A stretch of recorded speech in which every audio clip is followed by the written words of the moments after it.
Let me tell you a story about two childhood friends that'll break your heart.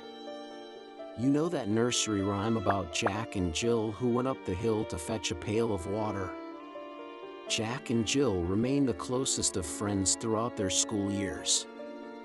They were inseparable. Where you'd find one, you'd find the other. They shared every secret, celebrated every victory, and helped each other through the tough times. But as they say, life has its own plans.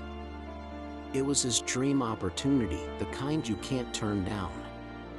Jill stayed in their hometown, and soon after, she met someone. Before anyone knew it, wedding bells were ringing, and Jill was walking down the aisle. Jack attended the wedding, of course, wearing his best smile, though something in his eyes told a different story. Years passed, and while Jill settled into her married life, Jack remained single. He dated occasionally, but nothing ever seemed to stick. He'd always compare everyone to, well, you can guess who. Meanwhile, Jill's perfect marriage started showing cracks.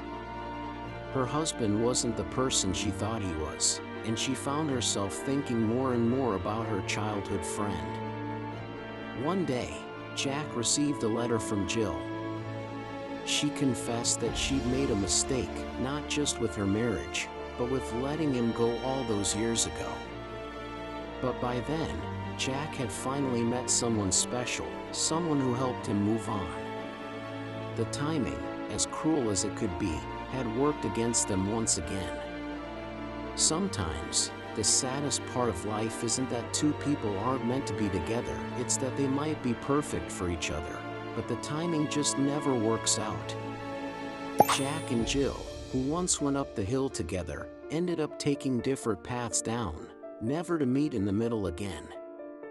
And that's the thing about life, it's not always about falling down and getting back up together. Sometimes, it's about learning to walk different paths alone, carrying the weight of what if in your heart forever.